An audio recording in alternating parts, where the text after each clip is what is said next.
And welcome back again, wrestling fans. It is episode 44 of the MatStats show, along with Kevin Hazard and Glenn Gormley. I'm Jason Bryant. This show, we talk about stats, statistics, and all things relevant in and around the sport of wrestling. Consider it the money ball of wrestling. Before we get going, we got to actually do some coordination talk here, because I went sans hat, but my two esteemed co-hosts both went green and gold for their respective former places of employment / attendance. And it is May. It's May 27th as we record this. So Wrestling Shirt a Day in May continues on. These two, I don't think, did this intentionally for that. I did. We are all wearing our construction work release orange MatStats show. Glenn likes to say this is Rocky Top Volunteer Orange. I'd like to think it's more of a we're good behavior.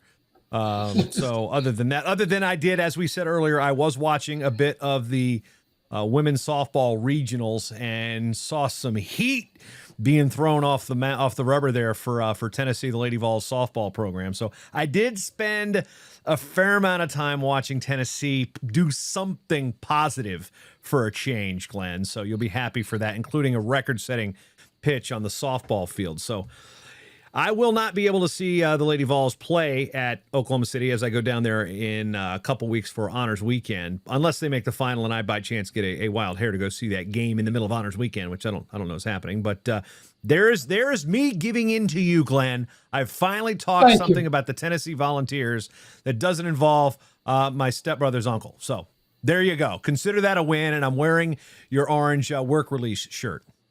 And I'll give you a little joke about why we wear orange.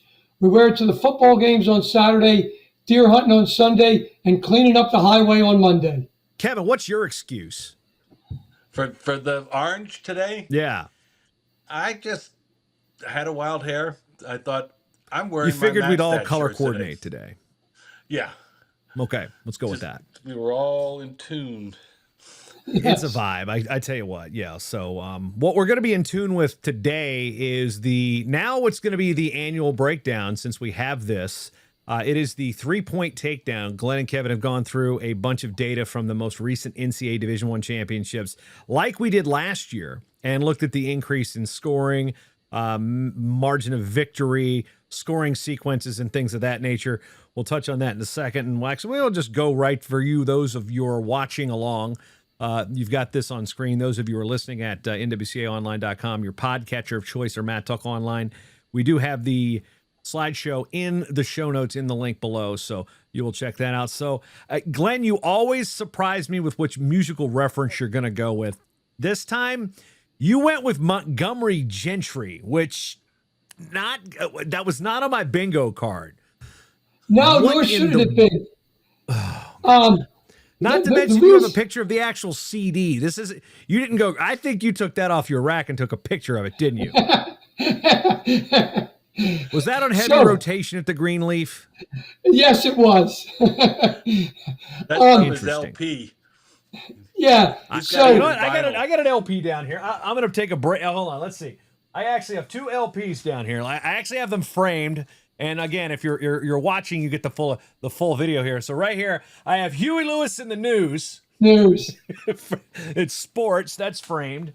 And I don't have a jewel case of this next one. But you know what? I have to do this because as we're approaching Honors Weekend, this is relevant to the timeline, folks. So hang with me there. I have the LP of Vision Quest. Yes. With Matthew Modine. So Terry Davis, the author of the book Vision Quest, is going in this year to the Hall of Fame as an outstanding American, as Order of Merit or outstanding American, one of the two. Sorry if I don't have. Actually, I do have the invite, I think, on my desk. No, I do not. I submitted that digitally, but yeah. So there's some timeliness with Terry Davis, the author of the book, going in, and I just haven't put these back on my wall yet. So, but Huey Lewis in the News was the first tape I ever owned. So that's actually, and I actually have a cassette somewhere in this office that is Weird Al Yankovic's in 3D. So you're going to get a Montgomery Gentry reference, Huey Lewis, Vision Quest, and Weird Al here on the first, the opening stanza of the MatStats show. So you never know what you're really going to get here. Okay, thank you for that introduction, Jason. Yeah, that's the introduction. Yeah, Glenn, follow up Weird Al. By all means, try it. Well, I'll address the question right away. Why is it titled "She Couldn't Change Me"? Montgomery Gentry has a famous song from probably almost 20 years ago now, where some girl and guy fall in love, but he won't change, so she leaves, and then she comes back because she couldn't change him. And I got that from like where we're trying to change the sport with the takedown rule, and now we're explore it. So anyway. Episode 44 is our annual follow-up of a statistical analysis of how the new three-point takedown rule has affected our sport. We analyze the number of scoring moves, the total points per match, margin of victory, the change in frequency of majors and techs, and is it time to adjust the margin of victory for major and tech? Okay. We have, as always, in this episode, you can look on that, as Jason pointed out, there's a link. If you want to just flash down to certain slides, you can see that there, kind of like a table of contents. MatStats is here to create a statistical library for the NWCA. Mike Moyer asked us to do this, so this is why we do this show. The opinions expressed on this show, as we say all the time, do not necessarily reflect the opinions of the NWCA, nor do Gormley, Jason, and Kevin always agree everything on what we say here. Okay, MatStats is a show based on numbers. That's why it's called MatStats and not Mat Opinions. All right.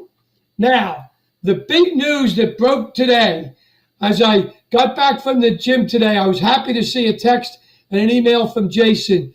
Lehigh has added women's wrestling, which is great news because where I grew up, I'm an inner city Philly boy, and where we grew up, Lehigh was the program. Way back when I was a kid, they were even better than Penn State back then. So this means a lot to me. And William Mary, when I wrestled and coached, was in the EIWA with Lehigh. So now the NCAA has 116 women's teams. And I just think it's great news. Go ahead, guys. Tell me what you think about Lehigh jumping on board. Well, that was one thing. As soon as it happened, I do my daily wrestling newsletter, mostly daily. I took yesterday off. I did put out a Memorial Day. So Monday morning you got something. Tuesday morning you did not because I spent the time grilling out and trying some smoked mac and cheese on the Traeger. But when this came out, I'm like, this does not wait till tomorrow morning to get its own release. So, took some things from the Lehigh release, put the amount of schools that we have for each division, gave a little primer on the history of women's wrestling. Got Kurt Kraser, who I went to college with. His daughter Aubrey is going to Lehigh next year. She was the one that committed to Coach Brazil Marquez before we were in a varsity program. This has been in the works for quite a while. I know when I was in Pan Am's in Monterey, the talk was, okay, when's this coming out? Is this coming out this week? Well, it took a couple more weeks after that. But we do have Lehigh as the 6th Division I school to offer women's wrestling. And again, it is important. Let me put my semantics hat on. Lock Haven is a Division I wrestling team. It's a Division II school. So Lock Haven has women's wrestling, but when you're looking at how we break things up, they are a Division II institution. So the 6 schools we have, of course, we had Iowa, Presbyterian, Sacred Heart, Lindenwood. Delaware State has announced the addition of a program. They have not started competing yet. And now Lehigh is the 6th Division I institution. Remember, the 91st championship sport is women's wrestling. They will have their first official NCAA championship next year. It'll be a single division called National Collegiate until they break up into further divisions, but National Collegiate will be it. A lot of people like the interchange. It's all D1. Well, it's not necessarily true. There are D1s that'll be in National Collegiate, but the point is this is a Division I institution offering women's, and this is one you could say it's not a Power 4, but it is a school with some wrestling legacy to it. As you heard Glenn talk about, this is an important institution. Not to mention, academically, Lehigh is part of the Patriot League, which is high performing academic institutions out east. So you're at a Patriot League school, you've got some academic chops. And this is one thing that I know that the women's wrestling movement has been looking for. Iowa has very fine academics. I mean, those Big Ten schools are noted for their academics as well as their athletics. But one thing they've been missing out before Iowa came on board is like they're all small private liberal arts colleges and such. So now you've got a high-performing academic institution like Lehigh. Again, I don't want to disparage the other schools' academic profiles, but Lehigh's academic profile is up there, and that is going to make them extremely competitive extremely quickly, because that's a checkbox that had not been filled. Now it is. And I mean, you've got Audrey Jimenez, who's wrestling in Final X in a couple weeks. She's already there. Like, this is something that they've got these good high school girls coming in to be part of this. So they've had the club in motion. They kept Brazil Marquez right there with this in mind. So this is a huge thing. We're going to have that full championship. Lehigh is going to be an immediate top 5 threat. Iowa's a little deep right now, so they're going to be hard to catch right now from the jump. But this is something that excited me. We knew it was coming. And the fact that Lehigh, such a school that actually wrestling is one of its signature sports. It's one thing that, Grace Hall is one of the iconic facilities in the country. It's one of the top 5 places to watch a dual meet in this country, without question. And now the women are going to have that opportunity, and the high school group are going to come. Hopefully this lets that domino fall down in Stillwater, because Oklahoma State has a really good women's club program. So hopefully this leads to more in an era of athletic uncertainty. That's the thing. We're seeing programs being dropped. We're also seeing programs being added. So that's one thing you've got. This is just strange times, but hey, this is a win for wrestling. Congratulations to Lehigh and everybody that was involved in this decision. So I'm stoked for this. The Kevin? interesting thing I see is, we talked about this last year or the year before, and how college sports, women's sports like basketball, it was dominated by smaller schools, the women's basketball. I think we're probably seeing the change to where women's wrestling is now going to be maybe over the next couple of years, be even more dominated by the Big Four conferences. I think they'll start to fall into line now. Yeah, we have seen that with women's basketball. Matter of fact, let's bring this back to Glenn and his beloved Vols. 16 of the 16 teams that made the women's softball super regionals, 15 of them were from Power 4 conferences. The only exception was Liberty, which had knocked off top-seeded Texas A&M in the regionals. So, 15 out of 6. I mean, when the Power 4 schools invest in their women's sports, they quickly jump to the top. So obviously, Iowa's already right there.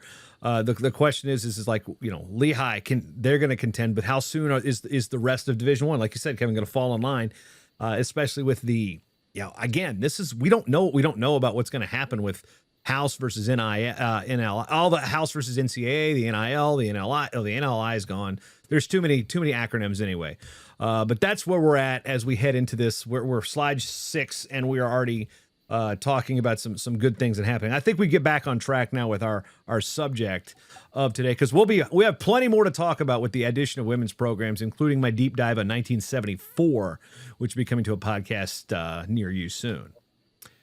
Okay. And real quick, before we get in the show, each year I name the Tribe Wrestling Athlete of the Year. The female winner, once again, is Kelly Powell, who ran a 3:27 at Boston. That's a sub 8-minute pace. She could qualify for any marathon around the world, basically, except for the U.S. Olympic trials. That's how fast she is. That's really good. So I also had to name a male Tribe Athlete of the Year award, Captain Patrick McLaughlin, on a ship in Estonia, deadlifted 600 pounds to win he only weighs 175 pounds. So he won the award there, and he did this with no straps and no belt. That's pretty good. So congratulations to that jarhead there. All right, so this episode, now I think we've already talked about a little bit, and we did talk about why she couldn't change me, but how about we do a quick preview on the topic for this week, for this month? Certainly, Kevin. The preview is we're going to see how the new takedown rule affected the following: total number of takedowns, escapes, reversals, backstalling, riding time.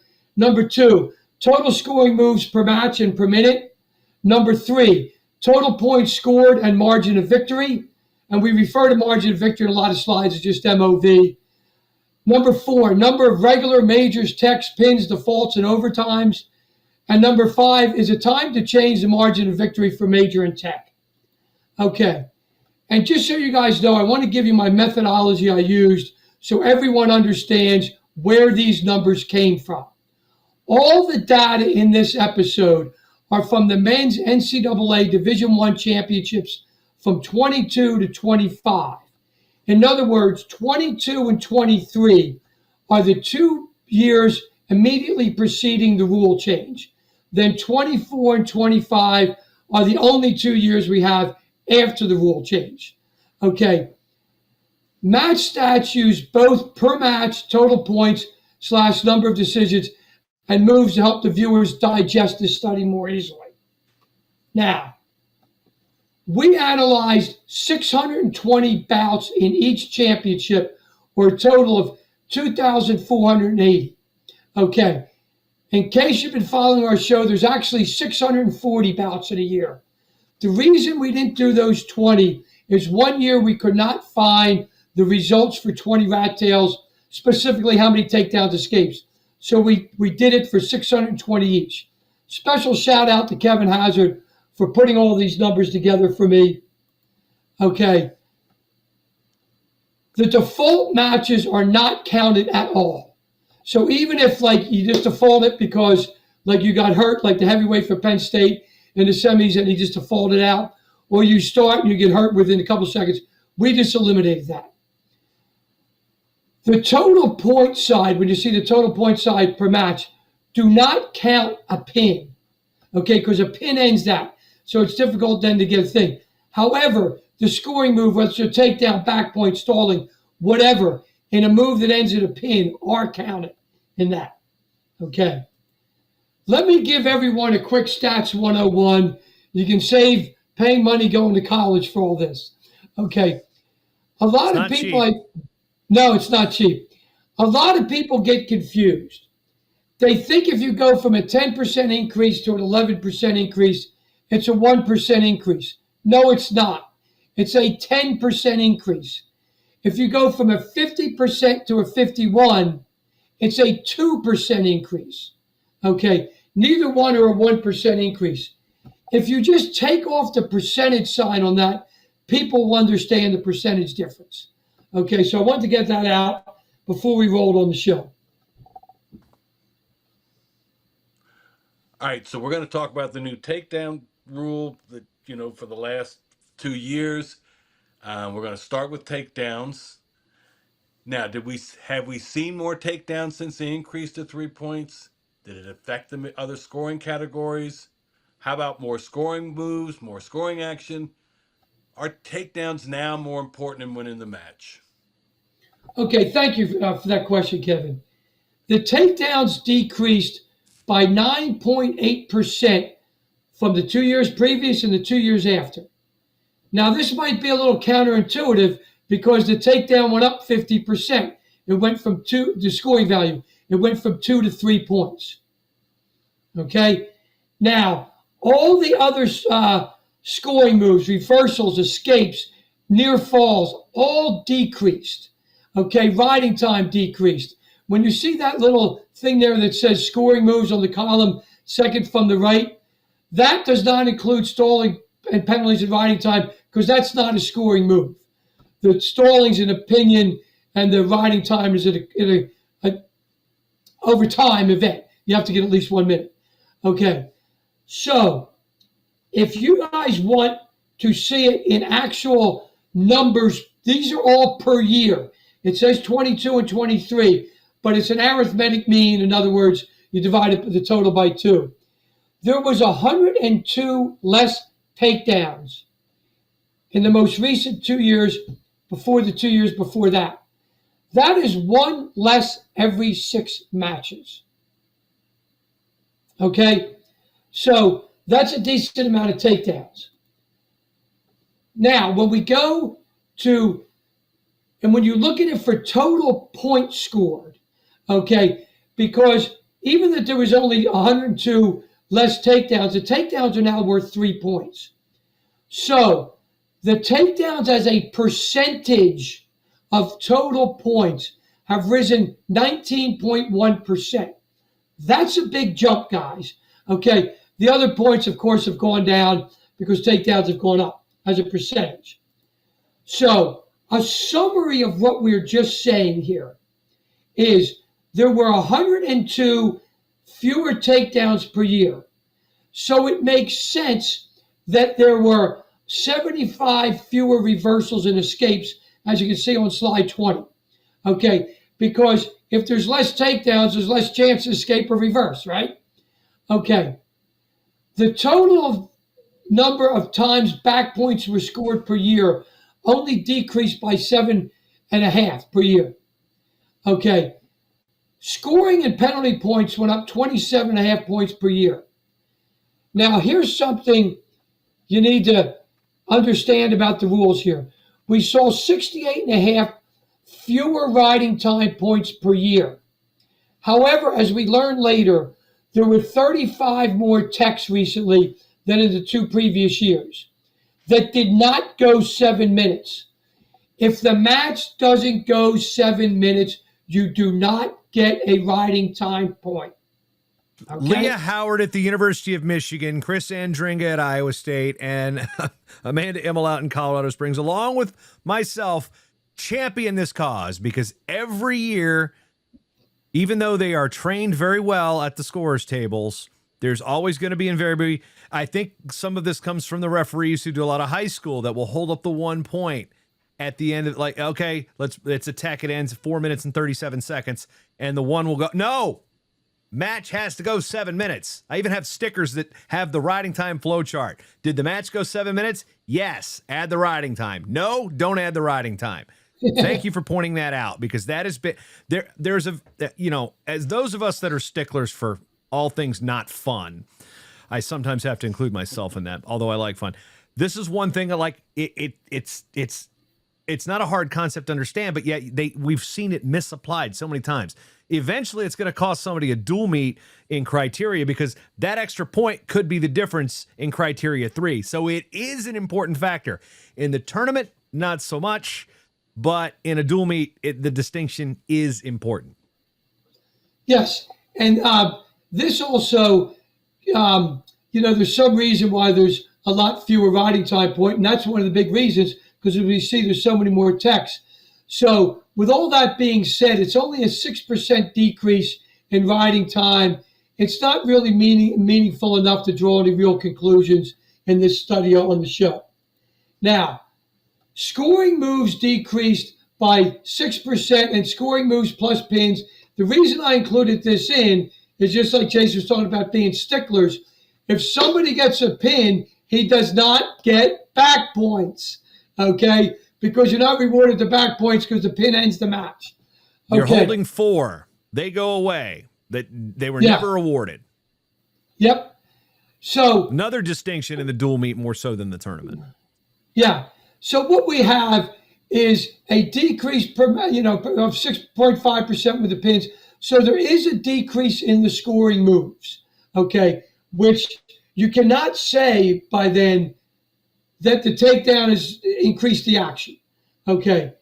The rules committee made the takedown worth 3 points, as we see on slide 22. This stresses the importance of the takedown, okay. The numbers show that the takedowns are more important than previously. The percentage of takedown to total points have increased by 19%. This cannot be ignored, guys. Okay.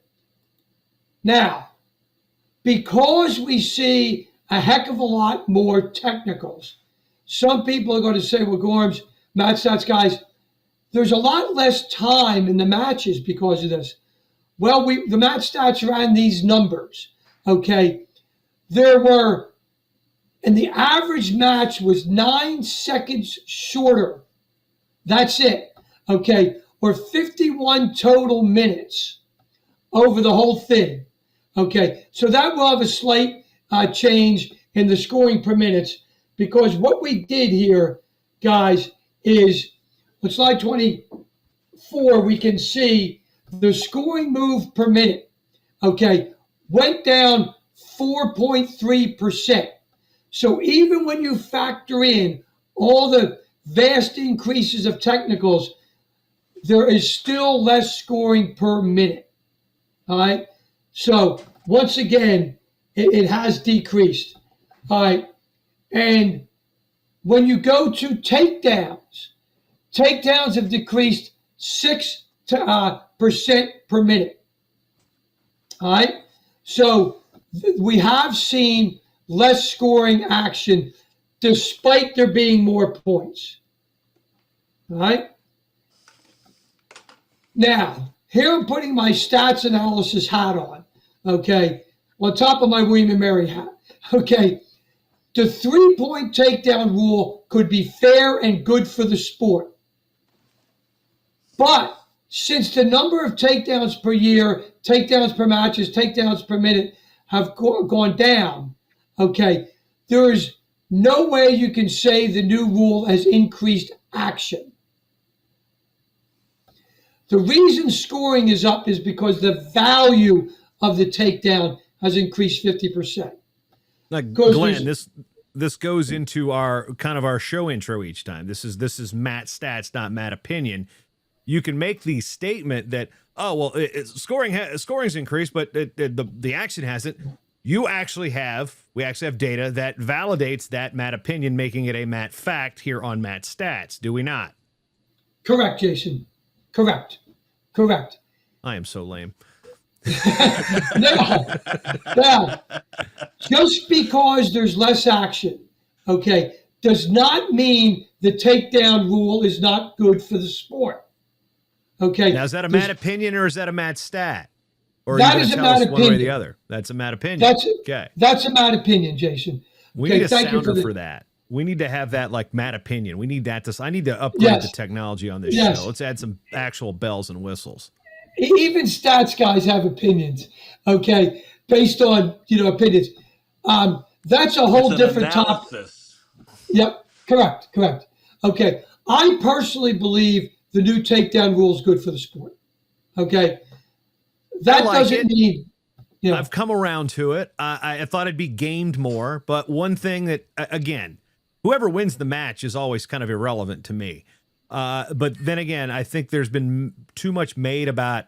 I think it was it Gwizdowski and McMullen. There was a match I think Gwiz was in, or was it Kuhn? I can't remember which heavyweight match it was. It might have been Kuhn and Gwiz, and it was like that was like a 1-point match, but it wasn't. Because it was like all the takedowns were on one side. It was like escape, like a couple escapes and a reversal. It was like that match was closer than it should have been. The 3-point takedown takes that gap and makes it more considerable.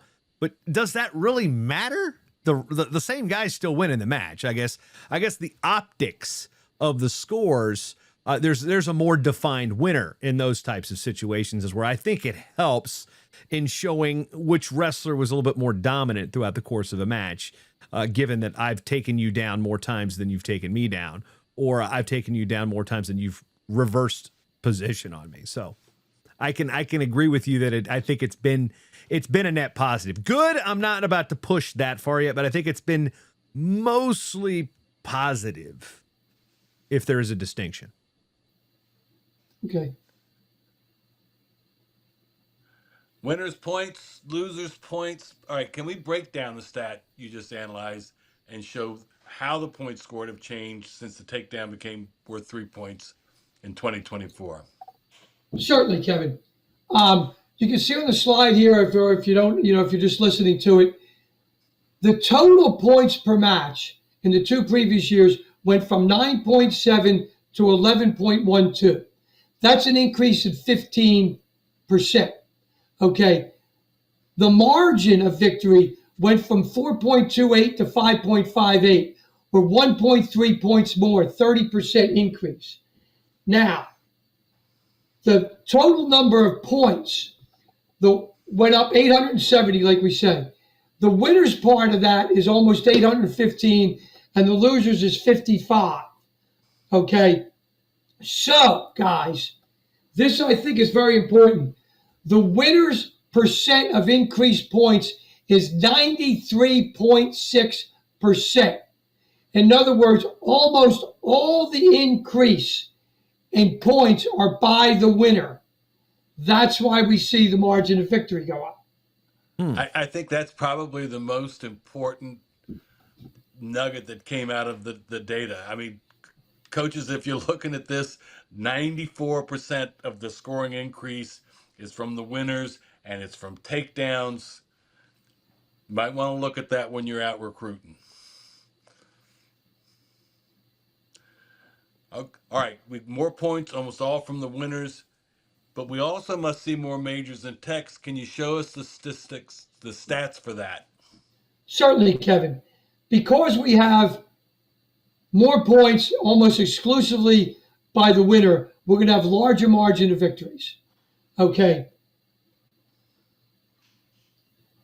We saw on slide 29 that the margin decreased by 1.3. Since the rules for the major and the technical, 8 points, 15 points respectively, have not changed, we're going to see more majors and techs.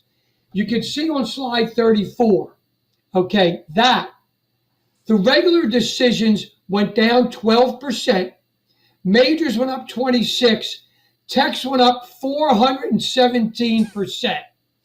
Okay, falls are basically constant.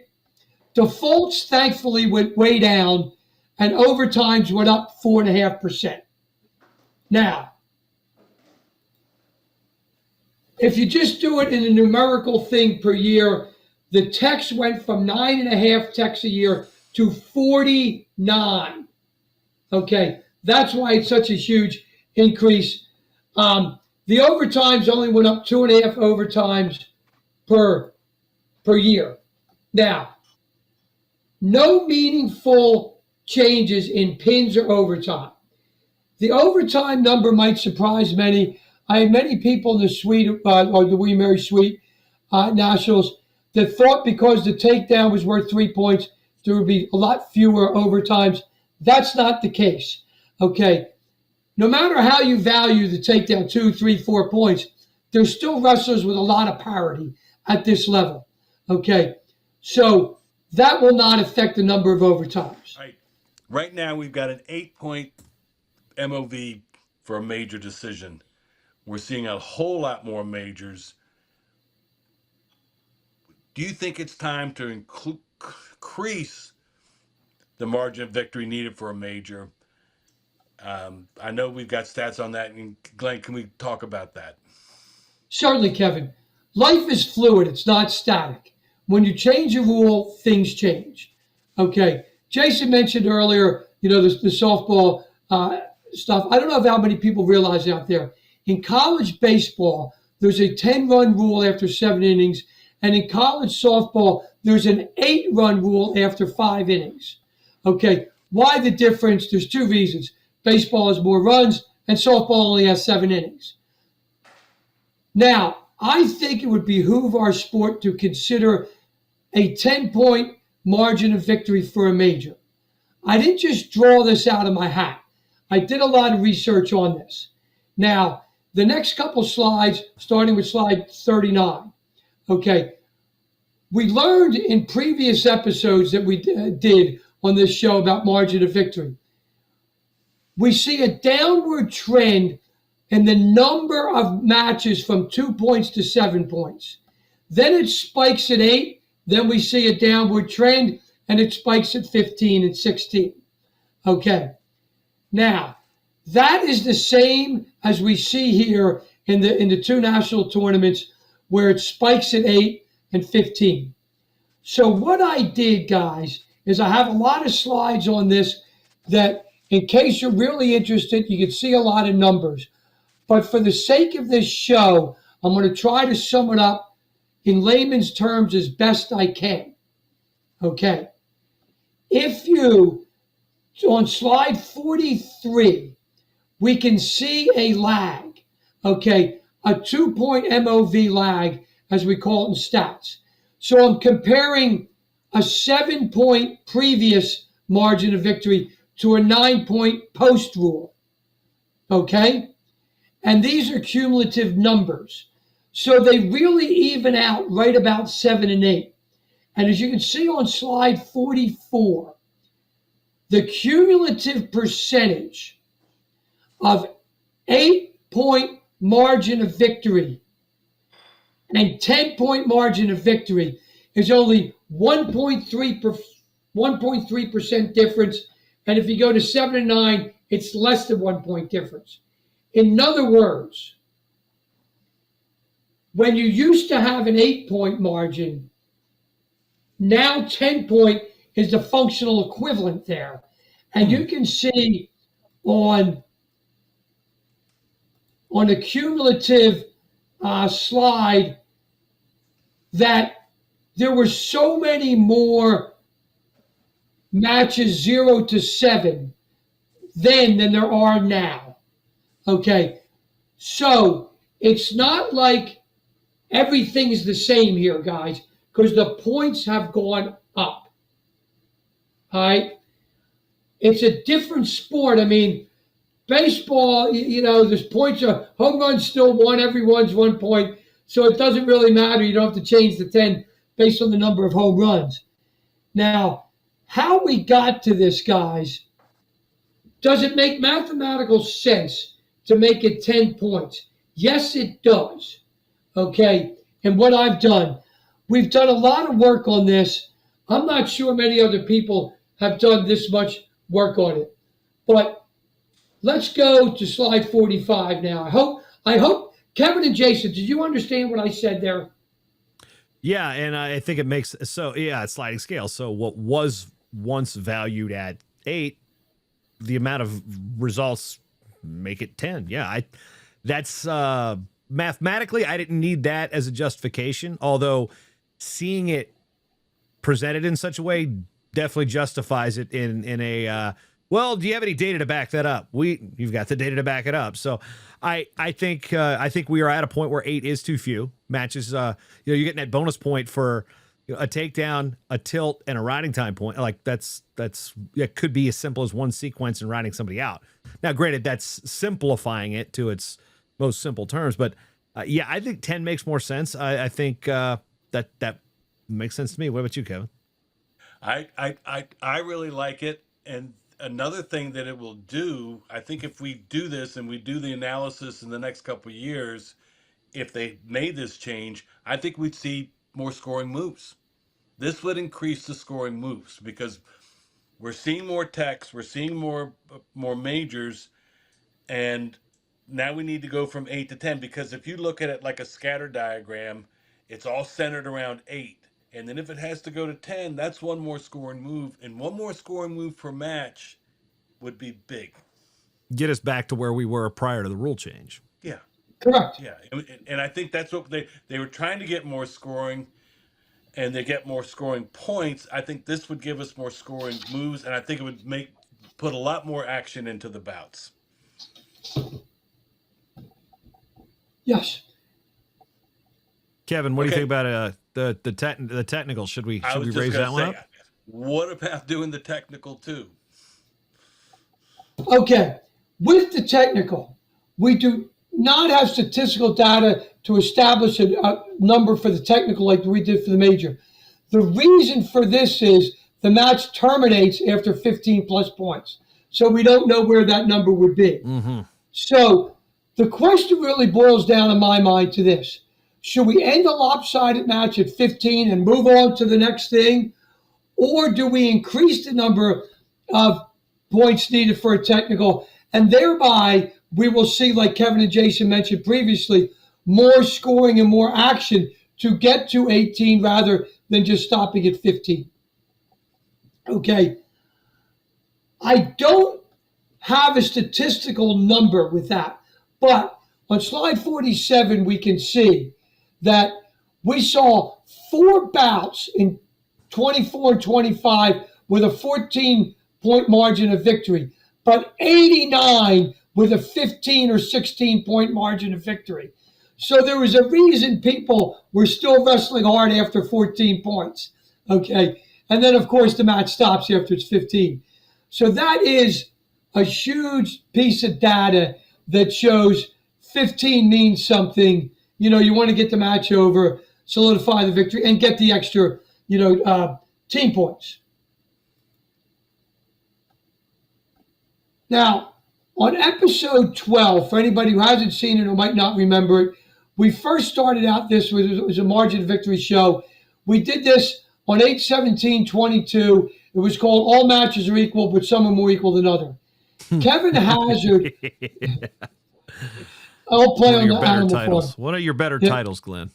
Yes, that was one of my better titles. I agree. That was good.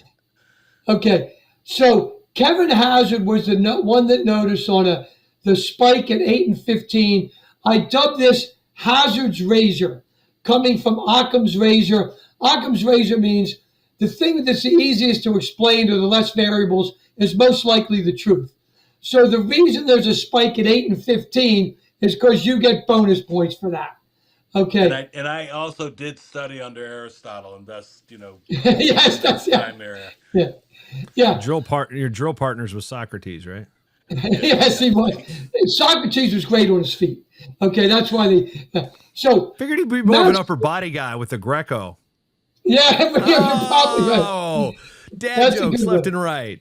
That's a good one. It was actually invented by MatStats French anyway, but yeah. MatStats suggested we try at 18 point and see what happens. Okay. Well, I'm going to throw this at you. You said in your previous point that 10 was a round number. Why not make it another 10? Why not 10 and 20? Okay, Jason. I'm glad you said that because I have this in one of the slides that it read. According to math, 8, 10, 15, 13 are all rounded numbers. They're rounded to 0.0. 8, 10, 12, 14 are even numbers. But the way the average person uses that, what Jason's saying, is 10 is a rounded number. Okay? Mm-hmm. Okay, and let's just say 8's not a rounded number, despite mathematically it is. The reason I didn't choose 20, Jason, was we needed 2 more points at 8. Okay, now you could make an argument that 4 more, but I just thought it would be, an extra takedown then, so 3 more takedowns. I'm open to any suggestion because we don't have any data to back it up. Yeah, I'm not throwing a quick average at you, but the difference between 8 and 15 is 7. So if you're going to use that sliding scale, the difference between 10 and 8 is 8. Well, why not 10 and 10 be 10? I think I'm just again, I'm not throwing the stats out. I'm just spitballing what, again, take the statistical mind out of it, looking at it from a regular friend. Well, 10 and 20, it's not 8 and 15. I thought having to explain 8 points. I remember explaining 8 points, or when it was explained to me, my first dual meets like 8. Okay, 8. It seems rather arbitrary. Whereas 10 and 20 seems it's just as arbitrary, but it seems less because it's a rounded number that non-statistician people can be 10 and 20. 10, 20, 34. You take the thinking out of it. Yeah, Jason, where I came up with it basically was 8 to 15 is a little bit less than double. Okay. 2 more points from 8 to 10 would be a little bit less than 4. So maybe 19 would have been the better number. I'm open to any suggestions on this because, like I said, I have no data to back it up. Okay. Well, what we could do also is look back at the history because we talked about this before the show. For those that there's only 2 of us that were actually listening before the show recorded. We talked about the rule change back in '62 about the takedowns. Now, this also takes me back to the era where they started before they introduced the technical fall. There was the superior decision. What did we have? 8. We had 12. 12. We had various different before they before the match termination with the tech fall. We had various degrees. Major decision, superior decision. You had degrees of even more decisions, nuancing the sport even more. I think a 10 and 20 is simplifying it as in a good way. So that again, we could look at this later down the line. Although I am also curious, Glenn, looking through the numbers, the difference between, how many 18-1 techs we had because of the difference in a 3-point where it's 15-1, go get that 3 more points. You got 18. It seems like 18-1 seems to be more frequent than it was prior to the 2-point tech fall for obvious reasons. Or the 7, the 15-0, 16-1 seemed a lot more common than the 18-1, which obviously it makes sense because there's that extra. If you're at 15-1, you get the 3, 18-1. Okay, well, Jason, just so you know, the margin of victory at 17 in the previous year was 1. Okay, they only had 1 bout in the whole tournament. The following 2 years, there were 6 at 17. Okay. 18 had 0, 18 had 0 in the previous, then they had 2 in the next one, 19 was 0 and 1. So Yeah, there's so so 1 to few. 6 isn't really statistically significant in terms of that regard. Yeah, there's so few bouts after 16-point margin of victory that I couldn't really come up with anything. And like All I right. said, it's a question. It's a question of whether do people want the match over because it's unwinnable. I don't know. You know. Yeah. Okay. All right, so let's talk about what we just went through. All right, put your learning caps on, children. Statistical review lesson number 1. Remember, I have if you go 300 from hats 10 in to my 11 office, and I do not have one in arm's reach. What I've the got heck? mine. If you go from 10 to 11%, it's a 10% increase, not a 1% increase. And that's on slide 15. Over the last 2 years, takedowns, that is a learning cap. Takedowns decreased. This looks 9.8% at the men's ridiculous. D1 championships from 2023 to 2024 and 2025. Number 3 is the percentage of total points. Takedowns went up. Now, this is percentage of total points went up 19% in the same time period, while all other scoring moves went down. Scoring moves per minute went down 4.3% after the 3-point takedown went into effect. Number 5, there were on average over the last 2 years 870 more points per tournament, NCAA tourney, since the new takedown rule went into effect. Number 6, and this is absolutely almost mind-boggling. Almost 94% of the increase in scoring came from the winner's points. Again, if I'm a coach, I'm looking for guys that can score on their feet because that's where the points are. Number 7, major decisions went up 26% and techs went up 417% since the rule change. There Did you is wake up from your compelling nap, data. Kevin? I was trying to turn my damn sound off. There's compelling Lie. data that That's what suggests happens we when we record increase the live. MOV for a. There's compelling data that suggests we increase the margin of victory for a major from 8 to 10. I think it would be interesting, or we think it would be interesting, to raise the tech from 15 to 18, or as Jason says, even to 20, I like even as 2-0. an experiment. There's enough data to support this. Now, our next show will be about major changes sweeping through college sports in general and wrestling in particular. Thank you, Kevin. I just wanted to let everybody know before we end this show that next year, at the same time frame, we will analyze the 3 years previous and the 3 years since the thing. We will then have 3,720 matches to analyze over 6 years. That will give us enough data to basically say for sure what's going on in this world. That's a big pool, guys. Mm-hmm. Okay. So, I guess before we close out, Glenn, I got one question because sure. we again stats versus opinions. Does any of this surprise you? What is, I guess, take your statistical delivery side of this thing. You think it's been good, but was there anything you found that was like crazy surprising? It's like, wow, I did not expect that to be the case. I don't, because I've done a lot of the data analysis of this stuff for previous shows. I really wasn't surprised by much at all. I did not think the takedowns were going to go up. A lot of reason because we did the margin of victory shows. I was like, hey, they're at 8 points or 15 points quicker. I don't think she can't change me. I don't think it changed the sport at all. Okay. Other than the points are more. If you make a touchdown worth 9 points instead of 6, the points are going to go up, right? So I really don't think it changed much. I think the big surprise for me will be the surprise at other people that it didn't change.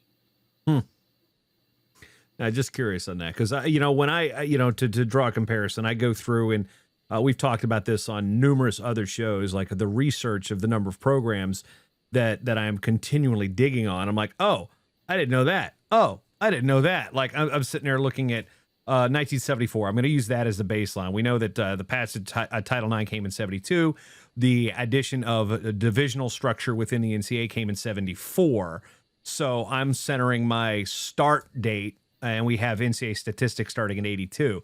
So I'm looking at 74. I'm focusing and digging down on that year as kind of the start point for this. And I'm like, that's interesting. Like the number of schools that, like, one year, Wisconsin Superior, Division III school, they competed up in Division I for 1 year. Then they went back down to Division III. They even competed in the WIAC that year.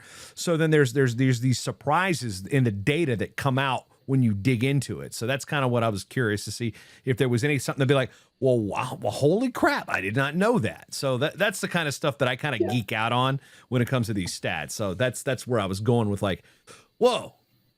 Yeah, Jason, I think part of the reason I wasn't, surprised really at this is, since I was an undergrad and all through my entrepreneurship years, I'm such a firm believer in the Lafleur curve.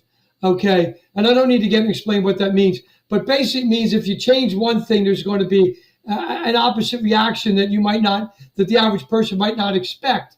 So the same thing with changing this takedown to 3 points. There's really no reason to think you're going to have more takedowns.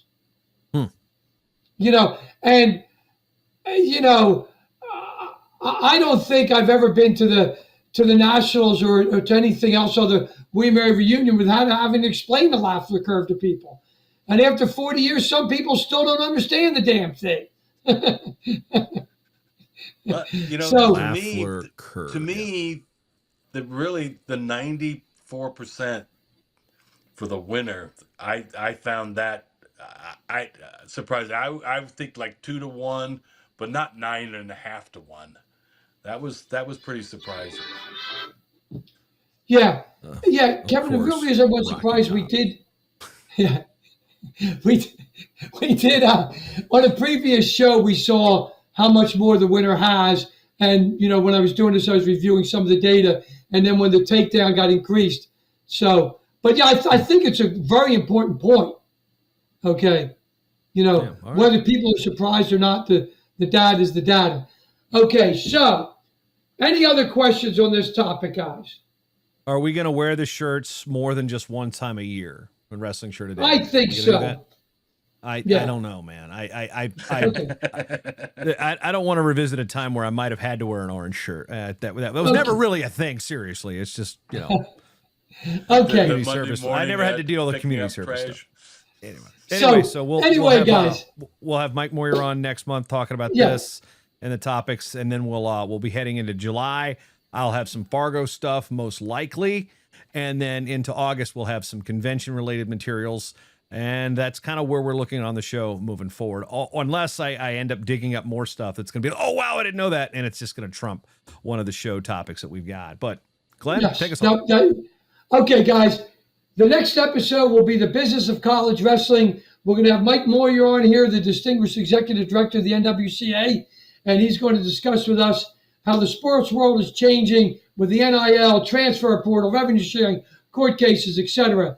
So until that time, same Matt channel. On behalf of my co-host Jason Bryant, Kevin Hazard, I'm Glenn Gormley. See you next month.